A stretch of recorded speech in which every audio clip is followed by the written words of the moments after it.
ಬೆಳ್ತಂಗಡಿ ತಾಲೂಕಿನ ಧರ್ಮಸ್ಥಳ ಶ್ರೀರಾಮ ಕ್ಷೇತ್ರ ಕನ್ಯಾಡಿಯಲ್ಲಿ ಮಂಗಳವಾರ ನಡೆದ ಜಗದ್ಗುರು ಪೀಠದ ಪೀಠಾಧೀಶ ಸದ್ಗುರು ಶ್ರೀ ಬ್ರಹ್ಮಾನಂದ ಸರಸ್ವತಿ ಸ್ವಾಮೀಜಿಯವರ 16ನೇ ವರ್ಷದ ಪಟ್ಟಾಭಿಷೇಕದ ವರ್ಧಂತ್ಯುತ್ಸವ ನಡೆಯಿತು. ಭಗವಾನ್ ಶ್ರೀ ನಿತ್ಯಾನಂದ ಸ್ವಾಮಿಯವರಿಗೆ ಬ್ರಹ್ಮೈಕ್ಯರಾದ ಆತ್ಮಾನಂದ ಸರಸ್ವತಿ ಸ್ವಾಮೀಜಿಯವರ ಸಮಾಧಿಗೆ ಪೂಜೆ ಸಲ್ಲಿಸಲಾಯಿತು.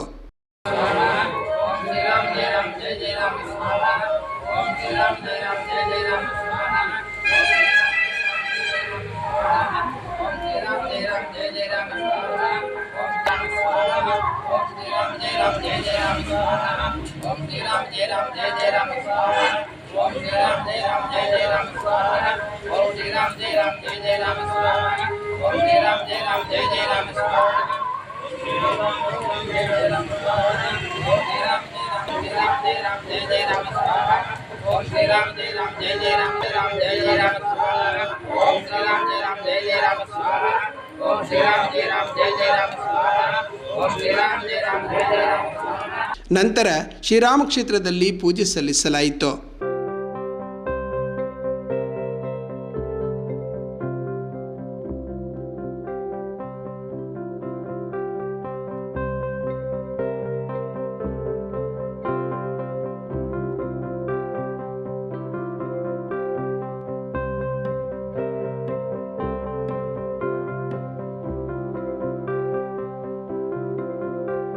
ಲೋಕೇಶ್ ಶಾಂತಿ ಮತ್ತು ಮಹೇಶ್ ಶಾಂತಿ ನೇತೃತ್ವದಲ್ಲಿ ಪಟ್ಟಾಭಿಷೇಕದ ಪೀಠಾರೋಹಣ ನಡೆಯಿತು.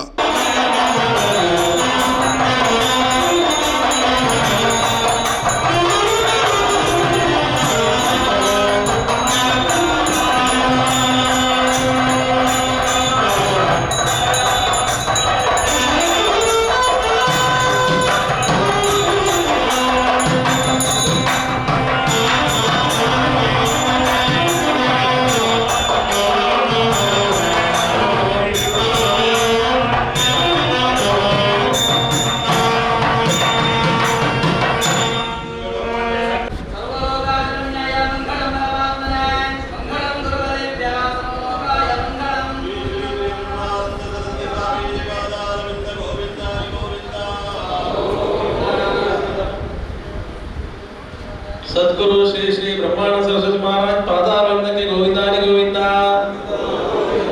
ಟ್ರಸ್ಟಿ ತುಕಾರಾಮ ಪೂಜಾರಿ ಪ್ರಾರಂಭದಲ್ಲಿ ಸ್ವಾಗತಿಸಿದರು.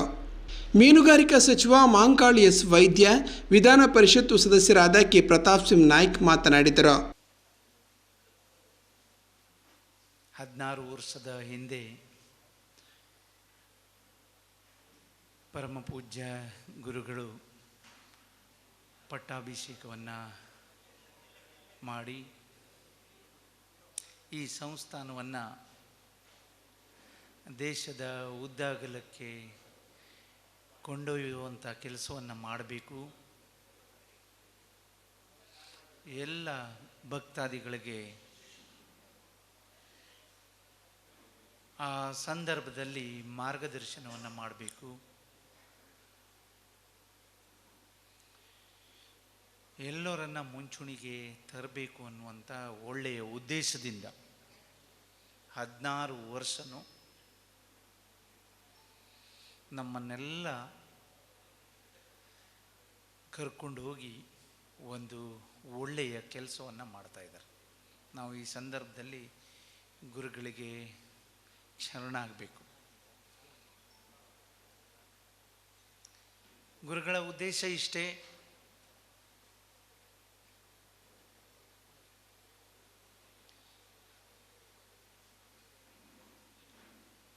ಹಿಂದಿನ ಗುರುಗಳ ಮಾರ್ಗದರ್ಶನದಂತೆ ದೇಶದ ಉದ್ದಗಲಕ್ಕೂ ಮಠಗಳನ್ನು ಮಾಡಿ ಆ ಸಂದರ್ಭದಲ್ಲಿ ಅಲ್ಲಲ್ಲಿ ಧರ್ಮ ಕಾರ್ಯಗಳನ್ನು ನಡಿಬೇಕು,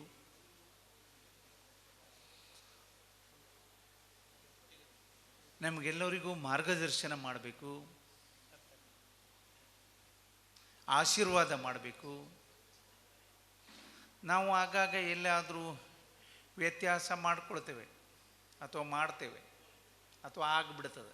ಅಂಥ ಸಂದರ್ಭದಲ್ಲಿ ನಮ್ಮನ್ನು ಸರಿದಾರಿಗೆ ತಗೊಂಡು ಹೋಗುವಂಥ ಕೆಲಸವನ್ನು 16 ವರ್ಷ ಎಲ್ಲೂ ವ್ಯತ್ಯಾಸ ಆಗದೆ ಸಂಪೂರ್ಣವಾಗಿ ನಮಗಾಗಿ, ಮಠಕ್ಕಾಗಿ ತ್ಯಾಗ ಮಾಡಿದಂಥವ್ರು. ಅವ್ರದ್ದು ಯಾವ ಉದ್ದೇಶ ಇರೋದಿಲ್ಲ. ನಮ್ಮದೆಲ್ಲ ಏನೇ ಉದ್ದೇಶ ಇಲ್ಲ ಅಂದರೂ ಹೇಳ್ಕೊಡ್ಲಿಕ್ಕೆ ಆಗದೇ ಇದ್ದರೂ ಏನಾದರೂ ಒಂದೊಂದು ಆಸೆ ಅಥವಾ ಉದ್ದೇಶ ಇರ್ತದೆ, ಹೇಳ್ಕೊಳ್ಳೋದಿಲ್ಲ ಅಷ್ಟೇ. ಉದ್ದೇಶ ಇಲ್ಲದೆ ಮಾಡಲಿಕ್ಕೆ ಸಾಧ್ಯವೂ ಇಲ್ಲ, ಮನುಷ್ಯರೇ ಹಾಗೆ. ಆದರೆ ಗುರುಗಳು ಹಾಗಲ್ಲ. ಗುರುಗಳ ಉದ್ದೇಶ ಶಿಷ್ಯಂದಿರು ಒಳ್ಳೆಯದಾಗಬೇಕು, ಎಲ್ಲರೂ ಅಭಿವೃದ್ಧಿ ಆಗಬೇಕು, ಭಗವಂತನ ಪ್ರೇರಣೆಯಿಂದ, ಗುರುಗಳ ಆಶೀರ್ವಾದದಿಂದ ಒಳ್ಳೊಳ್ಳೆ ಮಾರ್ಗದರ್ಶನವನ್ನು ಕೊಟ್ಟು ನಮ್ಮನ್ನು ಈ ಮಟ್ಟಕ್ಕೆ ಬೆಳೆಸಿದ್ದಾರೆ. ಏನೂ ಆಸೆ ಇಲ್ಲದೆ, ಅವರಿಗೆ ಯಾವುದೇ ಉದ್ದೇಶ ಇರೋದಿಲ್ಲ. ನಾನು ಇನ್ನೊಂದು ಸಲ ಹೇಳಿದ್ದೆ, ಮಠ ನಮ್ಮದು, ಈ ಮಠದ ಶಿಷ್ಯಂದಿರು ನಾವೆಲ್ಲರೂ ಒಂದೇ, ಗುರುಗಳಿಗೆ ಎಲ್ಲೂ ವ್ಯತ್ಯಾಸ ಇಲ್ಲ.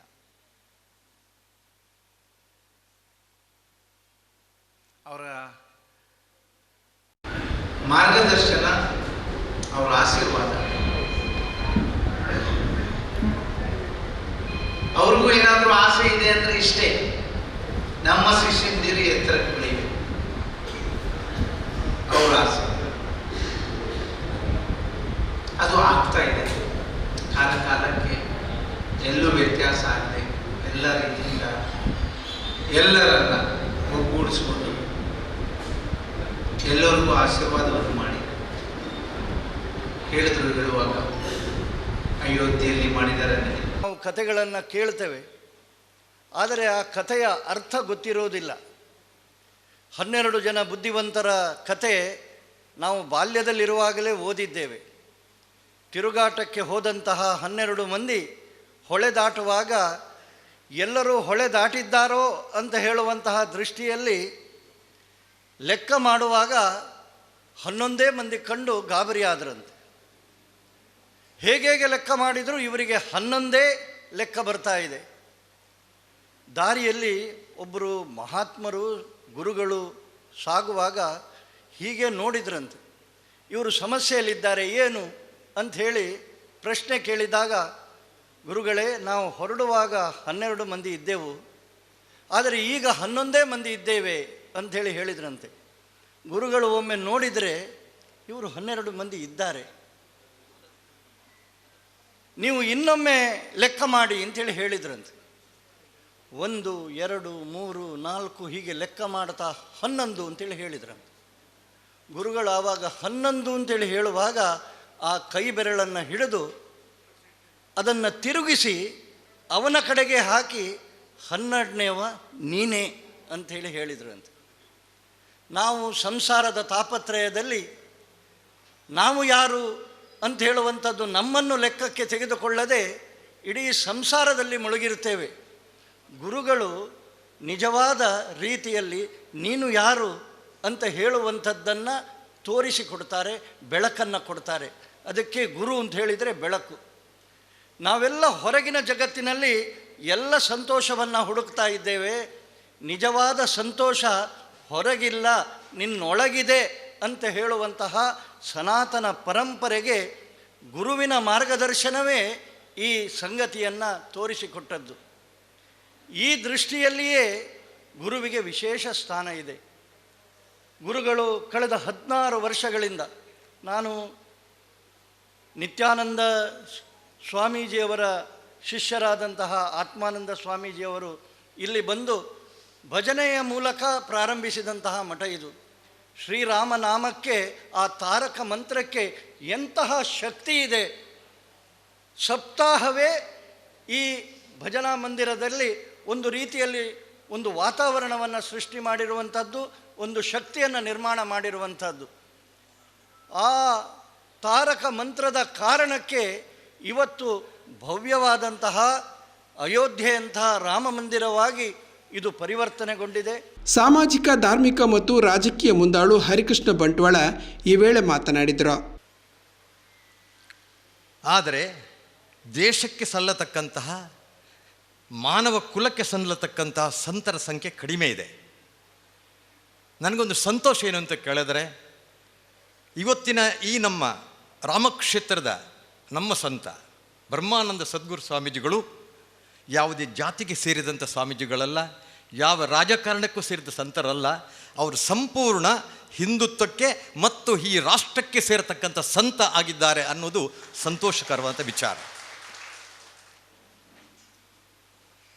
ಒಬ್ಬ ಸ್ವಾಮೀಜಿಯನ್ನಾಗಲಿ ದೇವರನ್ನಾಗಲಿ ಅವರ ಮನಸ್ಸನ್ನು ಒಲಿಯುವುದಕ್ಕೆ ಭಕ್ತಿ ಮುಖ್ಯ ಅನ್ನುವಂಥದ್ದನ್ನು ನಮ್ಮ ಪರಂಪರೆಗಳು ನಮಗೆ ಹೇಳಿದೆ.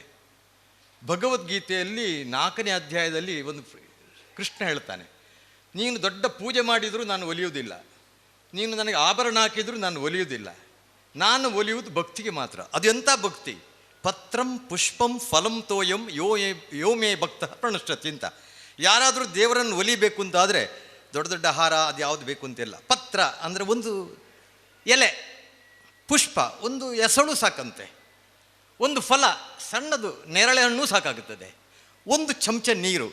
ಇದನ್ನು ಭಕ್ತಿಪೂರ್ವಕವಾಗಿ ನನಗೆ ಅರ್ಪಣೆ ಮಾಡಿದರೆ ನಾಮೇ ಭಕ್ತ ಪ್ರಣಶ್ಯತಿ, ಅಂಥ ಭಕ್ತನನ್ನು ನಾನು ನೋಡ್ತೇನೆ ಅನ್ನುವಂಥ ವಿಚಾರವನ್ನು ಕೃಷ್ಣ ಹೇಳಿದ್ದ.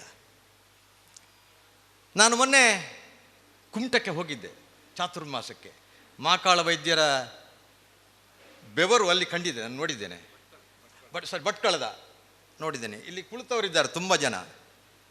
ಅಲ್ಲಿನ ಅವರ ಸೇವೆ ನನಗೆ ಅತ್ಯಂತ ಆನಂದದಾಯಕ ಆಯಿತು. ಅಂದರೆ ಒಂದು ಭಕ್ತಿ ಮತ್ತು ಶ್ರಮ ಎರಡು ಸೇರಿದರೆ ಎಂಥ ಒಂದು ಆಧ್ಯಾತ್ಮಿಕದ ಪರಿಮಳಲ್ಲಿ ಬರುತ್ತೆ ಅನ್ನೋದು ನನಗೆ ಅಲ್ಲಿಗೆ ನಾನು ನೋಡಿದ್ದೇನೆ.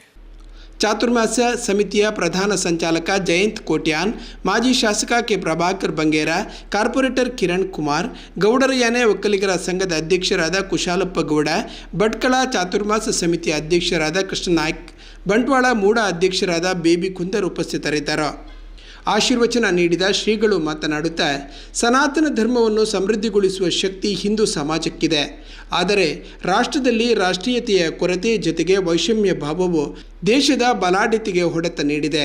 ಹೀಗಾಗಿ ಸಮರ್ಥ ಭಾರತ ಕಟ್ಟುವ ನೆಲೆಯಲ್ಲಿ ಶ್ರೀರಾಮಕ್ಷೇತ್ರ ಧರ್ಮ ಜಾಗೃತಿಯಿಂದ ಸಂಸ್ಕಾರ ಮೌಲ್ಯ ಬಿಂಬಿಸುವ ಕಾರ್ಯಕ್ಕೆ ಮುನ್ನುಡಿ ಇಟ್ಟಿದೆ ಎಂದರು. ಜಾತಿ ಸಮಸ್ಯೆ ರಾಜಕೀಯ ಸಮಸ್ಯೆ. ಒಂದು ನನ್ನ ಜಾತಿ ದೊಡ್ಡದು, ಅವನ ಜಾತಿ ಸಂದು. ಅವನ ಜಾತಿಯ ಯಾರೋ 3 ತಲೆಮಾರಿನಿಂದ ನಮಗೆ ಅನ್ಯಾಯ ಮಾಡಿದ್ದಾರೆ, ಆದ ಕಾರಣ ಅವರು ನಮಗೆ ವಿರೋಧಿಗಳು. ಇನ್ನೊಂದು ಅವನು ಆ ಜಾತಿ ಈ ಜಾತಿ, ಅವರು ಬ್ರಾಹ್ಮಣರು ನಮಗೆ ತೊಂದರೆ ಕೊಡ್ತಾರೆ, ನಾವು ಶೂದ್ರರು. ಯಾರೂ ಇಲ್ಲ, ಯಾರೂ ತೊಂದರೆ ಕೊಡೋದಿಲ್ಲ. ಯಾರು ನೀವು ಎಲ್ಲಿಗೆ ಹೋದರೂ ನಿಮಗೆ ಬ್ರಾಹ್ಮಣ ಆಗಲಿಕ್ಕೆ ಆಗ್ತದೆ, ನಿಮಗೆ ಮನಸ್ಸು ಇಲ್ಲದಿದ್ದರೆ ಶೂದ್ರರು ಆಗಲಿಕ್ಕೆ ಆಗ್ತದೆ.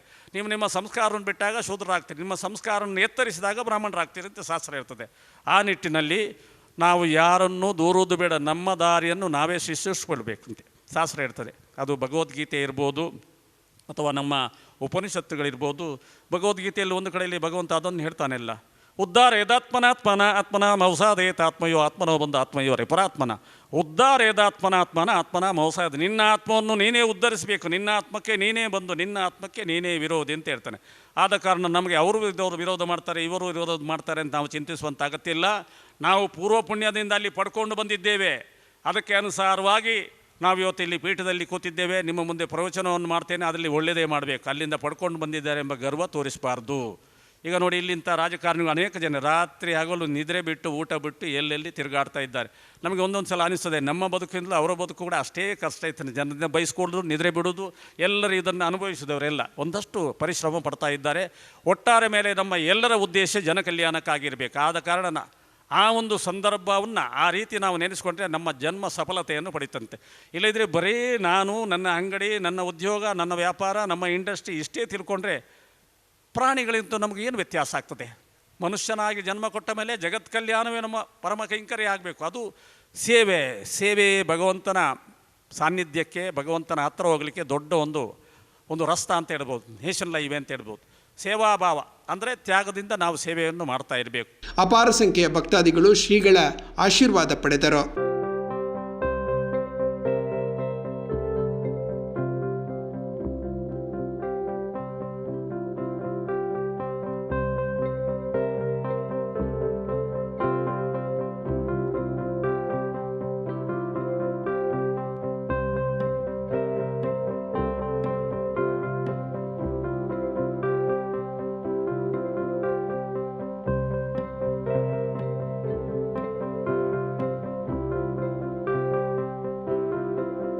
ಸಂಚಾಲಕರಾದ ಕೃಷ್ಣಪ್ಪ ಪೂಜಾರಿ ಕಲ್ಲಡ್ಕ ಕಾರ್ಯಕ್ರಮ ನಿರೂಪಿಸಿದರು.